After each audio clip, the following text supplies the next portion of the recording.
Welcome, welcome, welcome to another Power Half Hour with me, Paul Simmons, and my amazing guest, Miss Katie Stoddart. And I hope I pronounced that correctly because, you know, I've been known to butcher names before and it's incredibly embarrassing.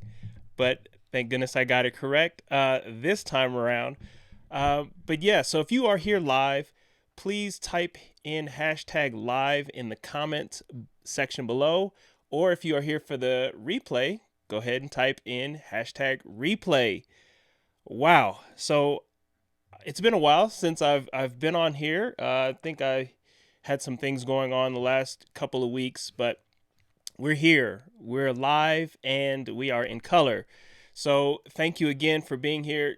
We have an amazing guest. She is brilliant on so many different levels. She's an award winner. Well, I'll let her explain who she is and what she does. But I just want you to know that you're in for a treat today because she is all the way across the globe tuning in live from where I always butcher this, so I'm gonna let her tell us where she is, so I don't put egg on my face. But without further ado, let's bring her on so we're not looking at me continuing to make an arse out of myself. Oh, there we are, and her head's cut Hi. off. Well, let's see if we can get her situated in here. Bear with me in the technicalities. Let's see.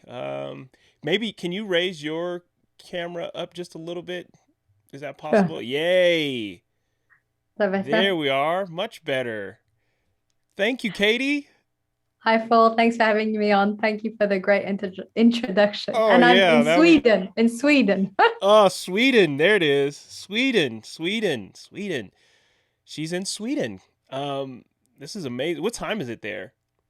It's 6 p.m. 6 p.m. All right. Well, it's 10 a.m. here in colorful Colorado. We're a little bit ahead of our normal scheduled time, but I wanted to make accommodations to you.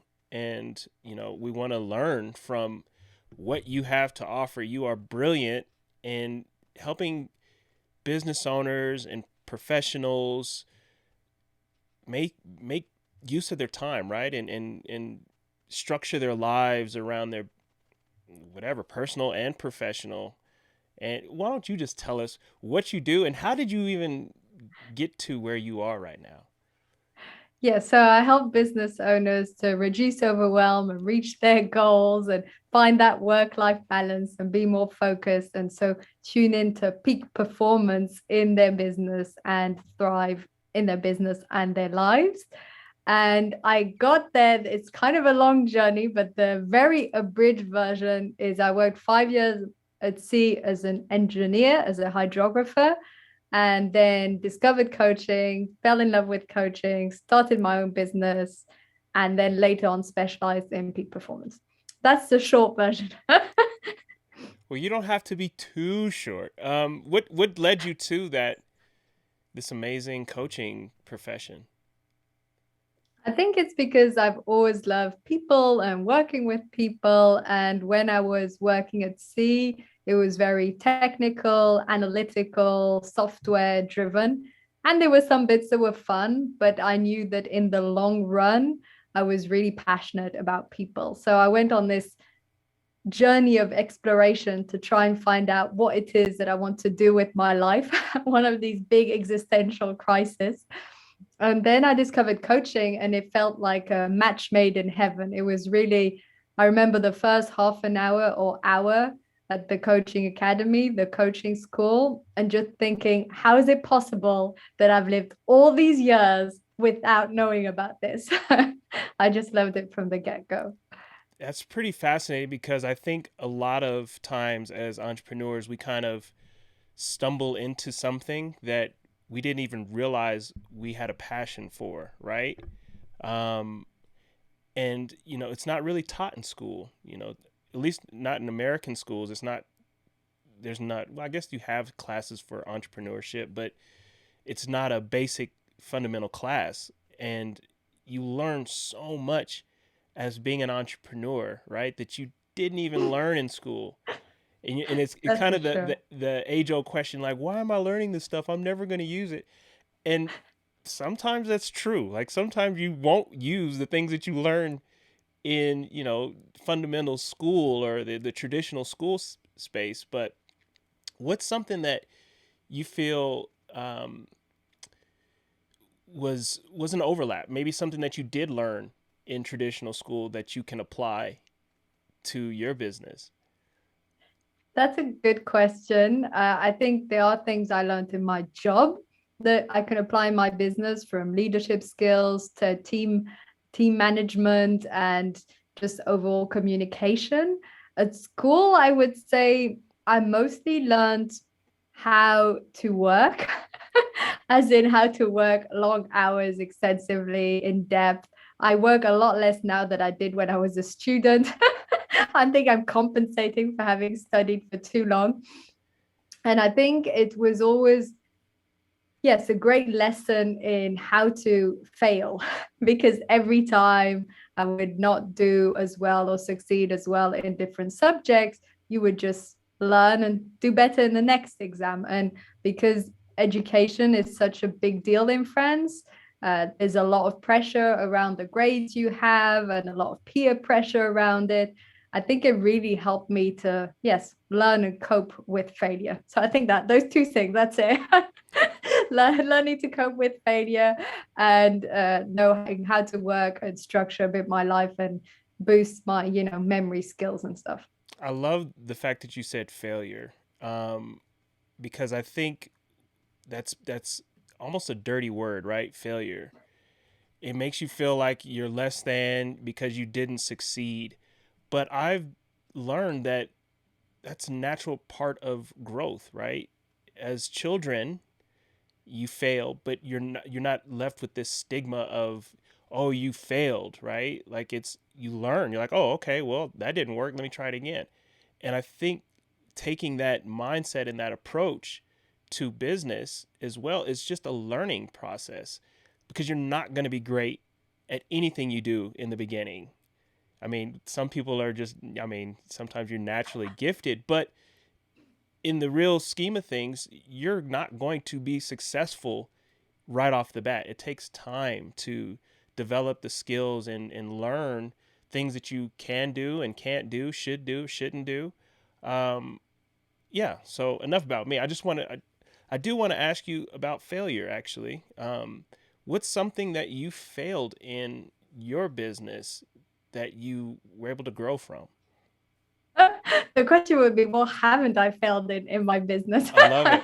I think I think we always fail so often. I mean, wow, with things I've learned from. Okay, the easy example would be when I started my business, I made my own website with Squarespace, I think, and it was the ugliest thing I ever seen in my life. And I thought it was great. I was so happy. I never made a website in my whole life. I was like, oh, I have this website on Squarespace. And then years later, when I think back, it makes me cringe. It was absolutely horrible.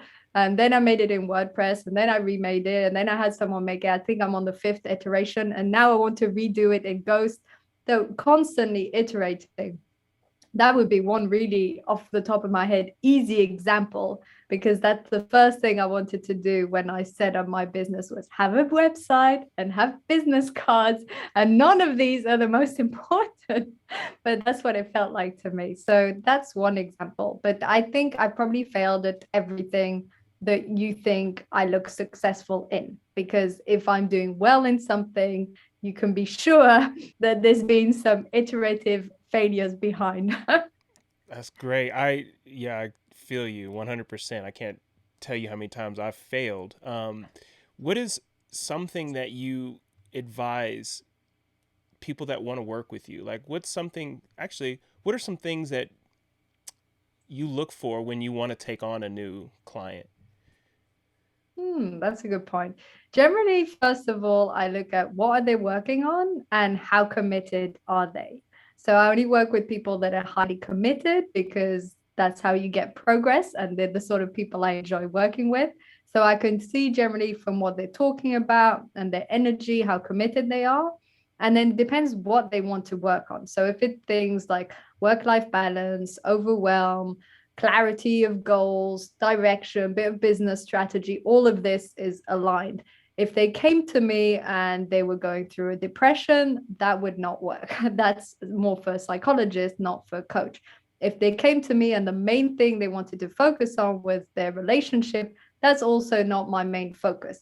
Now, it happens that with some clients, a little bit here and there, their relationship comes in, they're business owners, everything is tied together. That happens. But if that's their main focus and the main thing they want to work on, same thing. That's not my main focus. And it goes on like that. So it would be if they only want to work on their marketing or they only want to work on their, certain aspect of their business that I happen not to be specialized in. So I wouldn't take on clients that aren't linked to what I enjoy working with and what I have the most experience on. And then the level of commitment. And I think just an overall match. I feel that pretty much you know quite soon if it's a good feeling or not. And it tends to be both directions. And it's a privilege to be able to choose who I work with and to not have to say yes to all the people who want to work with me. So that's also a nice position to be in. Nice. So what would you say you do specialize in? I would say I specialize in peak performance. And by peak performance, I mean both four aspects: the mindset aspect of things, the purpose, prioritizing and productivity, the work life balance, and also the overall sort of strategy and a bit of finance and business goals. So it really is mindset, business goals, work life balance, and purpose and productivity. That's fantastic. What do you have any pointers for somebody who is feeling overwhelmed, right? Like I know that means so many different things, right? But say you have deadlines to meet. What's a typical overwhelmed situation that you frequently visit with clients? Is So there like a typical like, oh yeah, here's another one of these? yes. So genuinely, it's a combination of several factors. One of them is obviously the amount of work, and the person who's overwhelmed only sees that aspect. So they think they're overwhelmed given the deadlines, the work, the clients, but that's only one side of it. The other aspects, of course, all to do with how they perceive their work and the psychology and the perception behind it. Very, very often there's either a hyperachiever, which means that your self-worth is dependent on the results. And when you have hyperachiever syndrome, it's very easy to feel overwhelmed and to feel that pressure. And it can also be linked to controller issues. So wanting everything to go in your control and it doesn't fit the way you want it to fit. And so all of these aspects. So the main tip I'd have for someone who's feeling overwhelmed is to know, and this is knowledge, that external circumstances and workload doesn't have to make you feel overwhelmed. So you have a choice in your perception, in the way you manage your energy, in the way you respond emotionally to the situation. You have a choice. So, and by changing your perception, by changing your beliefs, your thoughts, your ways of looking at the situation, that actually reduces overwhelm. So fundamentally, what I'm trying to say is two people with the exact same workload, identical, one would feel overwhelmed, the other one wouldn't. So there's no such thing as objectively someone is busy or objectively speaking, they just have too much to take on. No, it's a question of their perception, their energy levels, how often they take breaks, how well they sleep, how they're viewing this answer, and if they're taking everything personally and getting really upset. All of this influences feeling overwhelmed. That leads me to this question. You are human.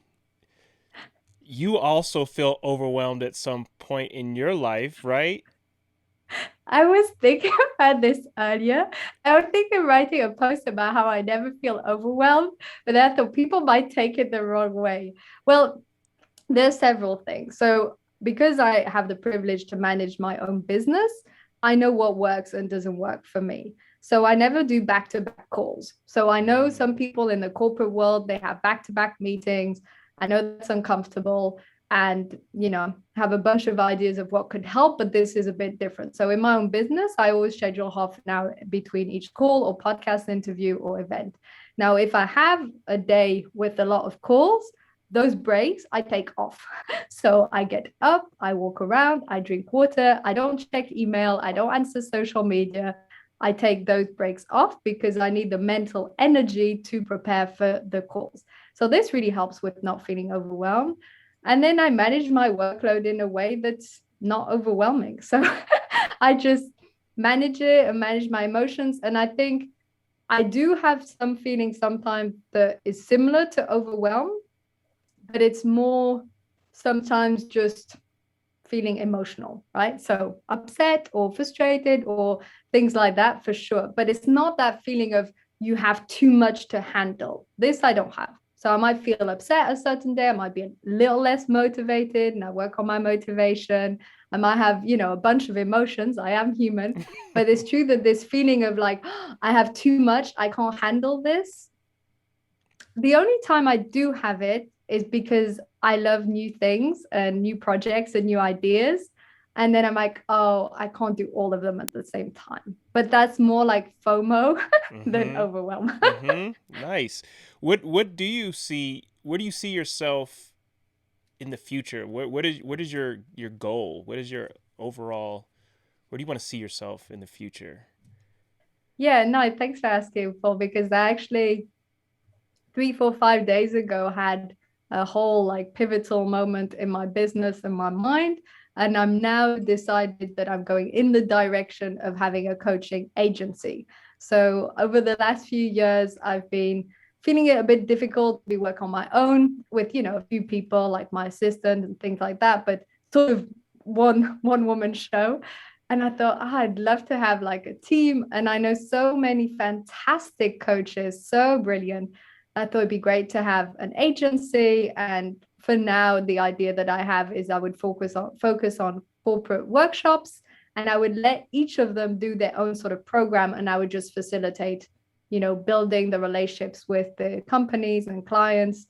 Yes. So that's my vision and it's new because it's nice to review visions, but really excited about this. That's cool. Yeah, I know you will. I know you'll do that. Um, just through this short. I know, and again, we haven't known each other for long at all, really. In fact, to be honest, I've missed a couple of my sessions because I was overwhelmed, and I I'm so sorry. I apologize for missing them. However, we will reschedule to have a consultation and figure out how to get my life in balance so that I can have peak performance. Yes, nice. And Peak again, I performance. appreciate you being patient with me. I had a question. Actually, I had a couple questions written down. Um, what is one secret tip or lesson you can share that would help someone get their desired result immediately? To ask the question, what if this was easy? What if it was easy? We Okay. tend to complicate things and we derive some sort of satisfaction from making it complicated. So if you want an immediate result, stop looking at the strategy you already have. Stop asking people around you. Stop Googling it. Just sit down and think, what if this was really easy? That was the most profound, simple answer I've ever heard. See, sometimes things are easy. Right? Sometimes the easiest things are easy, and that's crazy. That kind of actually leads me to another question that I like to ask all my guests. My one word that drives me is more. I feel like I can provide more value for my clients. I can always, even when I do something really great, I feel like I can always do a little bit more. I can do better. What is something that you want more of other than money in your life? I think it's what I was saying earlier, a connection, a team, other people I'm working with. I I really love being offline and face to face. Not that online can't be fun, but talking to the US at the same time. But it's true that I miss the offline side of things. So I'd say more of a team and more of offline. So I'm really looking forward to keynote speaking offline, to workshops in companies offline. That's really exciting. This is what I want more of. That's cool. Do you have any upcoming events that you're excited about? A lot, but not not offline for now. I think I have to start looking for the offline opportunities and applying because things are slowly emerging. It's true that I haven't really looked that way yet, but I'm thinking as of 2022, I'm going to really direct my whole business offline. Not my whole business, but Right, right, more of my business. right. Did you find that it increased your business, or did you feel like there was a hindrance with the pandemic? Did this expand you into a new realm virtually? Were you always virtual? Is this something you've always done? Or That's a lot of questions in one go. it is. I know. I'm sorry. I get long winded. Um, No, I understand. So I wasn't always virtual actually when I just started my business in Barcelona, aside from having my website totally useless that no one ever read and my business cards, I did everything offline. So all of my clients were offline. I met them at Toastmasters, running clubs, networking. I did everything offline. And then I pivoted towards online and not long after the whole pandemic happened. So it was good that I'd pivoted. And I think it has helped my business, but probably not just from client acquisition perspective, but I think I've learned a lot more about how business functions since I've been online. So offline was fun, but it was very sporadic. And I think when we start to work online, we have to really think, what's my brand? What do I really do? Who's my target audience? And we have to ask all these deeper questions. I think it's helped me grow my business, not just from a client perspective, but from an in-depth, thought leadership, speaking, branding, marketing perspective. Wonderful. I did have another question written down here. Let me see if I can find it. And you may not know this answer, but I just thought I'd throw it out there. What are the three big stats that would, excuse me, what are three big stats that would open the minds of your prospects and help them understand why they need your services? That's a good question. It's definitely a question I should have like written because there are some people that are really data driven. I think it could probably be first of all, one around how when we're overwhelmed or not taking any breaks, how it impacts productivity. Now, I don't know the exact number, but I have written quite a lot about this in my book. I should remember the stats I write about in my book, but I don't. But around that's why I stopped being an engineer. But around the analytical aspect about, yes, taking breaks and this sort of thing, I think it's something like, oh, there was one study also that showed that if we work more than 45 hours, I think a week, or 50, then the productivity dramatically decreases. So basically, if you're working 50 hours or 70 hours, you're not really achieving more in those extra 20 hours. So something around the hours worked, breaks, how that impacts productivity. Not sure what others would be, but something else that I think isn't necessarily tangible is happiness. And I feel that when we have peak performance in our business and we're thriving, we're just more happy. And I'm not sure I could put a number on this. It's a feeling. Do you do you read, obviously you read books, but what books are you reading right now that inspire you? Actually, I'm reading a great book right now. I'm reading The Big Bluff by Maria Konnikova. Ooh, And wait, it's the big blurb? the big bluff, like bluffing in poker. Oh, bluff. Yes, yes, yes, yes. Big bluff. All right, I got to write these down cuz I want to devour books. The big bluff. I have a list if you want more books. Oh, I'll be reaching out. The big bluff. Awesome. Can you tell me more about that, please? Yes, it's excellent. So she explains how she used the ability of poker. She taught herself with a mentor poker in order to see the ratio between skill and chance. So there's a lot about psychology, there's a lot about chance, and there's a lot about poker. And it's such a great read. I mean, I think she's a fantastic writer. It's thrilling, it's fun, it's yeah, I'm really, really enjoying it. And there's psychology, which I love, and there's poker and flush and this and that. I still have a bit of a mathematical So wait, are you? inside. Does that mean you're a poker player? No, but I really want to be.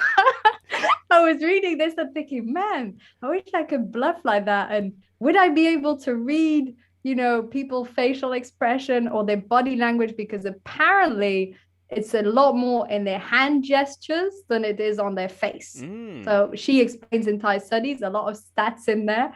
And she explained that it's a lot more about how we move our arms or our hands than it is on the face. But yeah, I'm kind of curious to try it out. I mean, I know the basic rules, but I've never delved into it. That's awesome. I used to be a big poker player. I haven't played in Really? quite some. Yeah, I love. It's a thrilling and exciting, and it's a crazy game. It's so many emotions, the thrill of victory and the agony of defeat and everything in between and suspense and it's amazing. So I highly recommend it, but be careful because you might get hooked and that could be a bad thing unless you're really good at it. But I did want to ask you what keeps you motivated? What makes you wake up just hungry to serve? That's an interesting question. What keeps me motivated?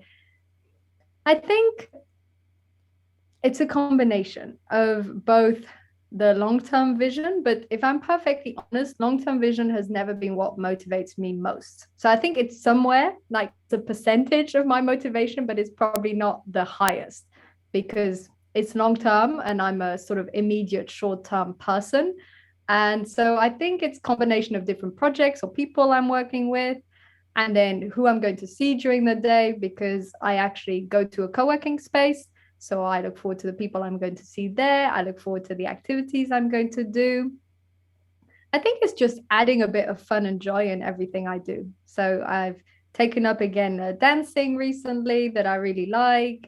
Seeing some friends this evening. Had lunch with a few people, my co-workers. I just there's always some fun and entertainment and learning. I think as soon as I don't learn anymore, that doesn't work too well. So the moment I'm learning Swedish again, and then obviously I'm constantly learning for my own business and listening to podcasts and reading and taking on trainings. And I love all of that. So all those things keep me motivated.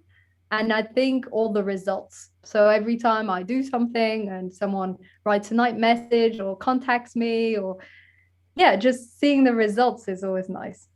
Wonderful. So I want to share with our viewers your website. Let me see if I can get this to act right. I was having some technical issues, but let's see. Here we go.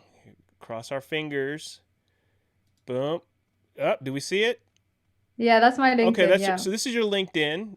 So people can find you on LinkedIn. If Yeah, you that's the best place to reach me. So if they want to contact me, Katie Stoddart on LinkedIn is my favorite way of being reached out to. let's see Let's if I put it can that make way. it bigger. Yeah, and then if you want to find out more about what she does, that's awesome that you have a video. Hello, I'm a video professional, and this is huge. Have you noticed any? Has anyone commented on having a video? Does it help explain what you do? Yes, people have said that they liked it, or the fact that all my different clients spoke different languages. People have commented on that. So I think they enjoyed it. And you can.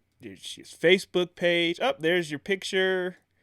Yeah, Um, Facebook page, either the Focus Bee or Katie Stoddart, and same on okay, Instagram. and Yeah. you also have a YouTube, so you Yes, can I do. you can learn about. And you just posted something. Yeah, Apparently, today, yeah. that's awesome. And obviously your Twitter, excuse me, Instagram, sorry, Instagram Yes, account. You Instagram. can Yeah, follow yeah, on yeah. Instagram. I don't know how I'm not following you, but that's changed right now. But yeah, we are up to the half hour mark, and I don't want to keep you any longer than necessary. I love having you as a guest. Let me see if I can get you back here. Let's see. Boom. All right, there she is. Katie, thank you so much for taking time out of your busy schedule to talk to little old me. It means a lot, and I know we're on the time difference kind of presents a little bit of a challenge as far as scheduling is concerned, but you are a wonderful guest, and I love your spirit. You shared a lot of great information, and I want to thank you again so much for My being pleasure, here. Paul. Yeah, it was Yeah. lovely talking to you. I loved the interview. Great questions. Got me thinking with the street three stats. I should Well, write them down. right. You're like, okay, well, I guess I'm going to have some stats on hand, right? Not that those come out all the time. It was just something that I felt was fitting. But again, thank you so much. And thank you all for viewing the Power Half Hour with me, Paul Simmons, and my lovely guest, Katie Stoddart. Please tell me I said that right. Yes, yes, Okay. that's right. Whew. All right. 2 for 2. Yes. Thank you guys again. Can't wait to see you on the next Power Half Hour. Thank you. Have a great day.